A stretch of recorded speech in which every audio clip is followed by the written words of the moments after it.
talk about is really how to care for the water that's inside your pool. And to do that, we want to talk about the 5 keys to pool care. And these are the 5 categories or areas of focus that you need to be aware of and you need to work on in your pool to make sure that it stays clean and clear. And the 5 keys are circulation, filtration, cleaning, chemistry, and testing. And if you address all 5 of those keys in your pool, that's how you end up with a pool that's clean and clear and yet provides the environment that you're expecting. So let's dig a little bit deeper into each one of the keys. The first key to pool care that we're going to talk about is circulation. And circulation is simply just moving water through the plumbing system and through your filtration system, all that in your pool. So you're just moving water through the pool. When your pump is running, you're circulating the water.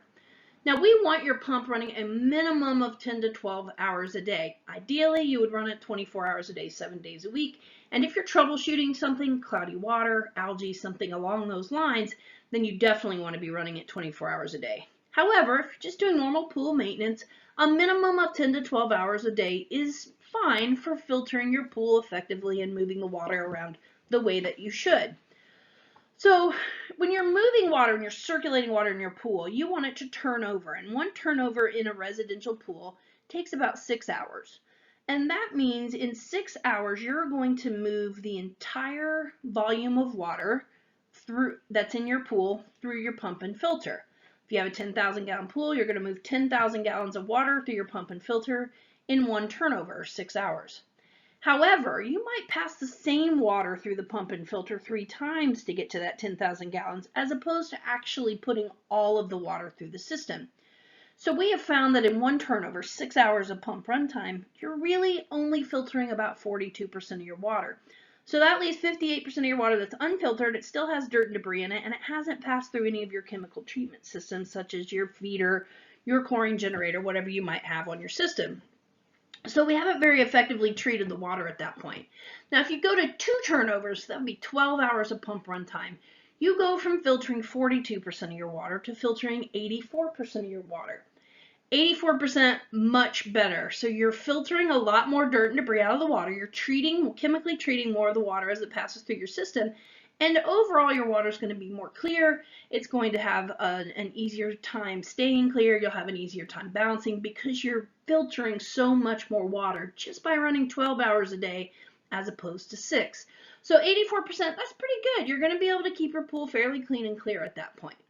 If you turn over 3 times, you run your pump and filter 18 hours, you're going to filter 95% of the water. If you're running 24/7, you're going to filter 98% of the water. You never quite get to 100%, and that's because of dead spots. And dead spots are places where water is there, but it just doesn't circulate very well. So you find dead spots under your ladder, under your diving board, and in your corners, things like that. So there's always a little bit of water that's not being circulated, no matter how long you run your pump and filter. But if you're running 24 hours a day, filtering 98% of the water in your pool is pretty good. Now, as your water passes through the circulation system, it is returned back to the pool through the return jet. And you can see a picture of a return jet here. Return jets are funny because they shoot water out into the pool with quite a bit of force, and kids love them. They like to play with them. They like to get in front of them, feel it hit their back, move them around. Their favorite thing to do is to point it up so it makes kind of a rippling motion or almost a waterfall that's coming across the surface of the water. They have a lot of fun moving them around. But ideally, these return jets are positioned pointing down towards the bottom of the pool and angled 45 degrees either to the right or to the left, depending on whatever your preference is. And that's going to help circulate your water the best. When you point them up and you let them skate over the surface, you're not filtering or circulating your water the way you're supposed to. So ideally, those jets get pointed down, they get turned to the right or the left 45 degrees, and that's going to circulate your water the best. The second key to pool care is filtration. Now, filtration is tied to your circulation system. So these 2 keys, you can't have one of them without the other. If you're not moving your water, you can't filter it. And if your filter is not working properly, then there's really no point in moving your water around. So filtration and circulation are certainly tied together. The purpose of your filter is to remove stuff, and I say stuff meaning garbage, dirt, debris, all that stuff that gets built up in your pool water just from using it. The purpose of the filter is to remove that dirt and debris from the water. It will help keep the water clear, and the less stuff that gets in the way of your products that you're putting in the pool will help those products work more effectively. So we want to be filtering. We want to be physically removing as much dirt and debris as we can from the pool. That leaves less dirt and debris behind for your chlorine to have to deal with, or for you to have to try to oxidize or shock and get out of the pool. So we want to physically remove as much dirt and debris as we can, and that's what we rely on our filter for. So there's 3 different types of filters. We're not going to go into those right now. Some of you probably have a sand filter, you might possibly have a cartridge filter, or maybe even a DE filter, regardless of the type of filter you have. And the upkeep is a little bit different on each one of them. But regardless of the type of filter that you have, you do need to clean it periodically. There's 2 different types of cleaning for a filter. One is just your routine backwashing or rinsing. You do this periodically when your filter gets a little bit gummed up. In a sand filter, there's a backwash function where you reverse the water flow through the sand and blow out all the dirt and debris, and you remove it from the pool in a backwash line. For a cartridge filter, you pull out the cartridge and just hose it off with a garden hose. Never a pressure washer. That will damage your filter, so never use a pressure washer around your pool. For a DE filter, you do something called bumping to clean up the DE a little bit. But regardless of which one it is, you're going to periodically do just kind of a light cleaning or routine cleaning on the filter itself. And then a couple of times a season, you're going to want to do a chemical clean of your filter. And to do that, you're going to use products called Strip Quick and Clean It. And these are 2 very different products, but when you use them together, one after the other, you will get a deep clean of your filter. And I get a lot of people ask me, like, why do I need to deep clean my filter? I rinse it off all the time. It looks just fine. Why do I need to deep clean it? And here's kind of what I say. If you go outside and you work in your garden all day long, right? You've been outside, you've been sweaty, you had your hands in the dirt. You come inside after a long day of gardening and you're dirty, right? You've got dirt and debris on your skin and on your clothes. So you get in the shower. If you get in the shower and you rinse off and you step back out of the shower, are you cleaner than when you started?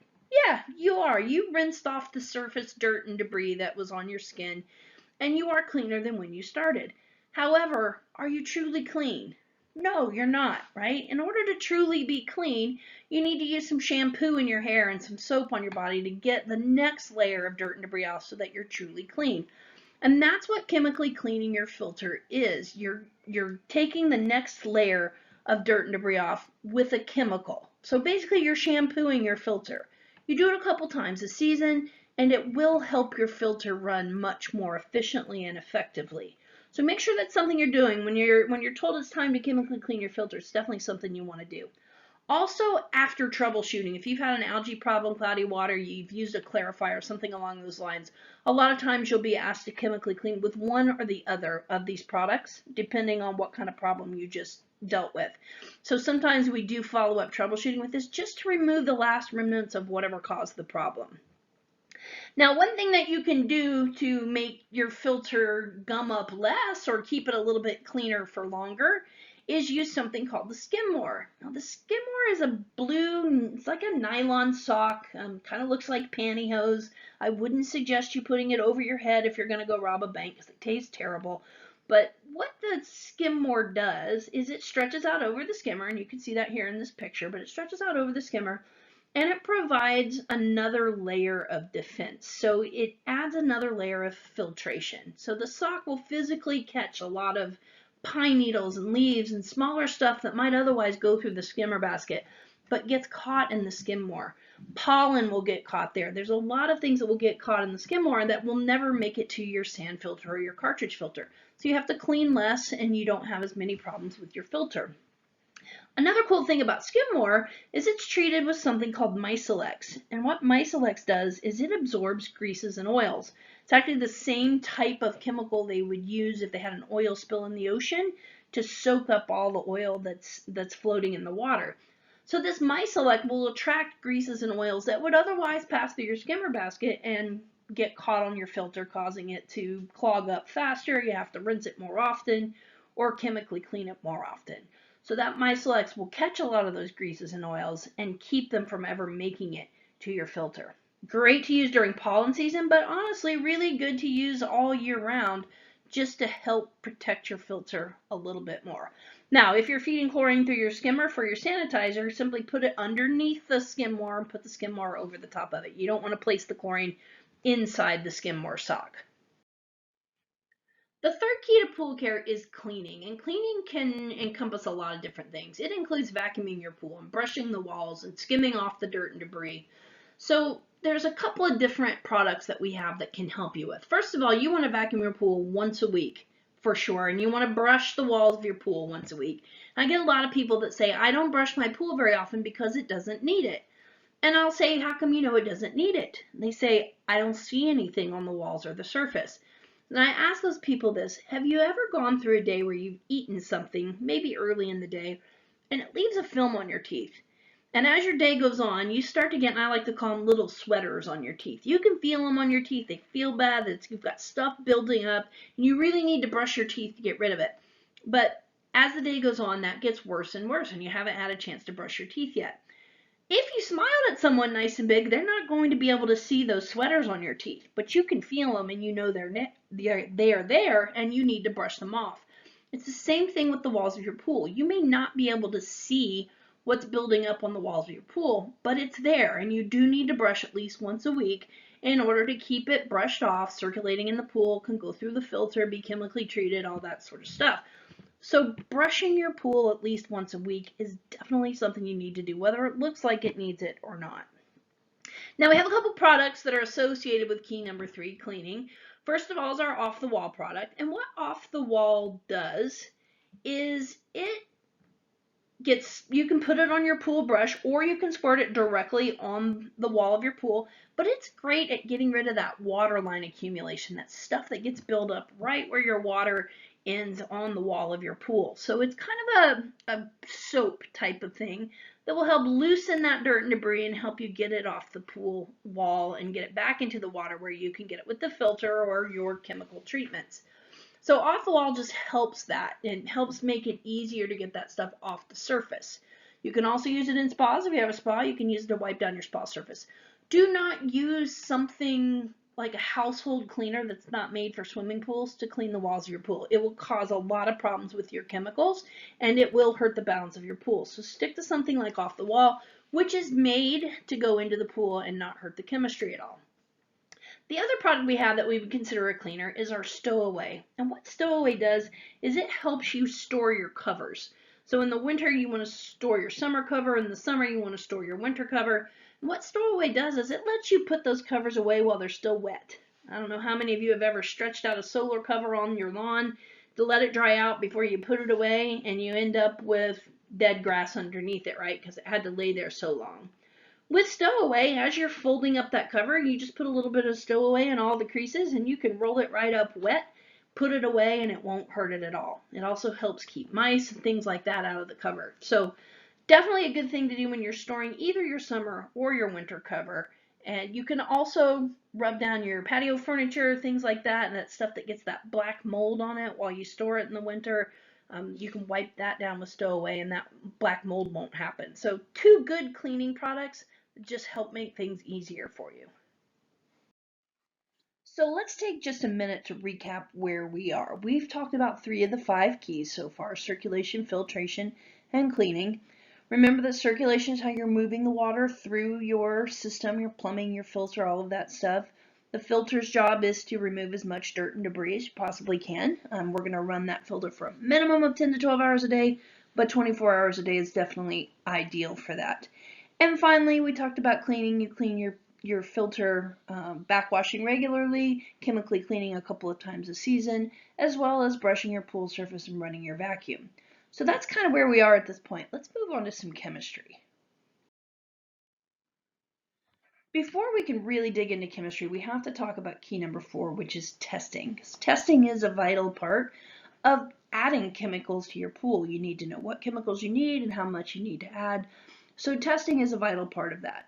We need to talk just a little bit about what makes a good water sample. If you're going to test your water, you need to go elbow deep into the pool to get a water sample, away from your return jets. You don't want to grab water that comes from right in front of the return jet because it's been chemically treated and it will skew your results a little bit. So elbow deep away from your return jet. You can test at home periodically. You should test at home periodically, maybe once or twice a week, just to make sure that you've got chlorine in the water and everything looks okay. But then we recommend at least at a minimum of once a month, you bring your water into your dealer in order to have it professionally tested with our Alex water testing software. That will give you a deep dive into what's going on with your pool, and it will give you the best prescription for what needs to happen in order to keep that pool well balanced. Why do we balance our pools? It's important for a lot of different reasons. The first reason being you want your swimmers to be comfortable. So while people are using the pool, you want to make sure their eyes don't hurt and their skin doesn't get itchy and things along those lines. But on top of that, you also are trying to protect your equipment. You don't want to have to replace equipment often because your water balance, it caused damage to it. You can see in this top picture here, that's actually the inside of a heater that got eaten up because the pH in the pool was too low. That's a lot of damage, an expensive part to fix, and it simply could have been avoided if you balance the pool and keep the pH where it's supposed to be. Water balance also contributes to water clarity and how effective your chlorine is that you're putting into the pool. So lots of good reasons why we want to keep water balanced, which leads us back to why we test our water so often. To talk about water balance, we talk about some very specific water balance parameters. pH, alkalinity, calcium hardness, those are the big three that we're going to talk about balancing, why we balance them and why they're important. If you pair that with total dissolved solids, which is just how much stuff that gets left behind in your pool, it all factors into something called the saturation index. Now we're not going to dig into any great detail in here, but what that means is your pH, your alkalinity, and your calcium hardness all work together to make sure that your pool is neither corrosive or scale forming. We want it to be neutral, we want it to be balanced, and we want it to stay clean and clear. And these are the factors that contribute to that. Let's start with a look at pH. So pH is important for a couple of different reasons. One, if your pH is out of balance, your chlorine doesn't work as well as it should. So we want to make sure your chlorine is as efficient as it should be. The other thing about pH is it can really affect the comfort of your swimmers. Your eyes can get red, things along those lines if the pH is out of balance. Have you ever seen a kid that's been in the pool all day long? He's been swimming around, diving for whatever kids dive for these days. I used to dive for pennies, but now it's some sort of GPS-enabled dive stick or something along those lines. But you see a kid that's been in the pool all day, probably swimming with his eyes open, and he gets out and he looks at you and his eyes are bright red. You think, wow, the chlorine did that. 9 times out of 10, 99 times out of 100, it's the pH that causes that problem. So it's definitely something we want to keep well balanced. The bad thing about pH is, if you say what causes pH to change in a pool, the short answer is everything can cause pH to change in a pool. So that makes it a little more difficult to keep it balanced and in the range we want it to be in. In order to keep pH where we want it to be, because we want our swimmers to be comfortable and our equipment to be protected, we rely on something called total alkalinity. And what total alkalinity does, its only job is to buffer or help balance the pH. So all the things that would otherwise cause pH to change, rain, swimmers, chemicals, algae growth, whatever that might be, total alkalinity absorbs the impact of that. So things that would, if they were able to cause pH to bounce all over the place and cause you a problem with water balance, the total alkalinity absorbs all of that. pH stays the same, alkalinity gets eaten up a little bit in the process, but your pH stays where you want it to be. So if you're balancing your total alkalinity the way you should be, keeping an eye on it, then that is what's helping keep your pH where it's supposed to be. The best analogy I can give for that is like shocks on a car. If you've ever gone down a bumpy road in a car that doesn't have good shock absorbers, you know how it feels. You bounce all over the place, it hurts your back. It's a very uncomfortable ride. If you go down the same road with a car that has really good shock absorbers, you're on the same road, it has the same bumps, but the ride is a lot more even, it's a lot smoother, and you don't bounce all over the place. So total alkalinity is like shock absorbers for a car. It keeps pH from bouncing all over this place. All the same contaminants are coming in, all the same things are entering the water that could impact the pH, but instead of the pH being impossible to balance, the total alkalinity absorbs all of the bumps that come from that, and the pH stays where it's supposed to. If for some reason your alkalinity or your pH is out of balance, it's too high, it's too low, whatever might happen, BioGuard offers a whole line of balancing chemicals. If you have your water tested through Alex will give you very specific amounts of each chemical that's needed and how to add it to the pool. So just know that if something does get out of balance, it's easy enough to fix it and get your pool back to where it's supposed to be. The third balancing parameter that we need to look at, we've looked at pH, we've looked at alkalinity. Now let's talk a little bit about calcium. Calcium is really important in water balance, but it's not something that you have to balance very often. So it's important to know what your calcium reading is. If it's too low, you'll see a lot of damage that can happen to pool surfaces. You can see on the left-hand side there, that's actually a plaster surface that the plaster is being eaten away because there's not enough calcium in the water, and the water's looking to get some more calcium, and it's finding it in the surface of the pool. On the right-hand side, that pool probably has too much calcium in it. Water cannot hold on to it, so it's letting go of the excess calcium and causing cloudy water. So both of these reasons, low and high calcium, are why we want to take a look at what the calcium hardness reading is and make sure that it stays balanced. So one thing is very important. If you have too much calcium in the water, you cannot remove it. It's stuck in there. You have to deal with it. But we have products that will help you keep cloudy water from happening and keep your pool clean and clear. So in order to balance your calcium hardness, you've got two options. If it's too low, you're going to add a product called Balance Pack 300. And again, Alex is going to tell you exactly how much of that you need to add.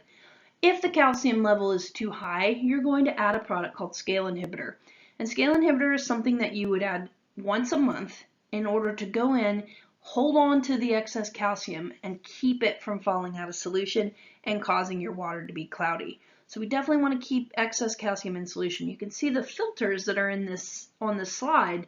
The filter to the left is in a pool that has too much calcium in it, and it's not staying in solution. So it's depositing on the filter, it's causing a problem, and eventually this is going to lead to reduced filtration, cloudy water, and a lot of other issues.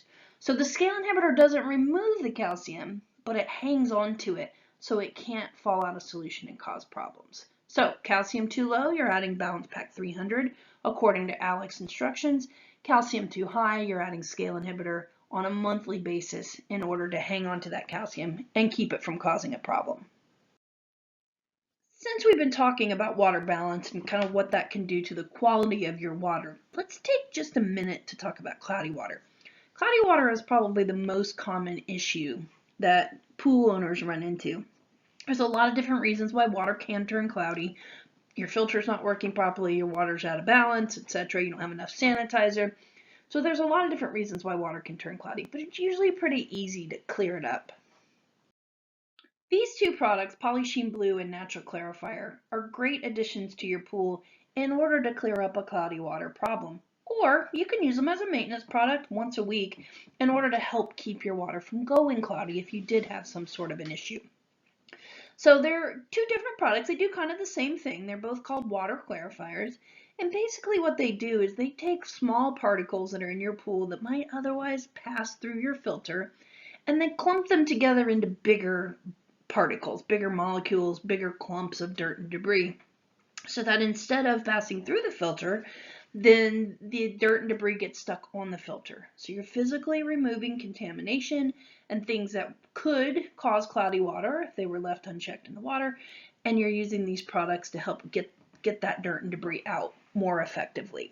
So Natural Clarifier and Polysheen Blue, they're very different products. They work in different ways, but the end result is basically the same.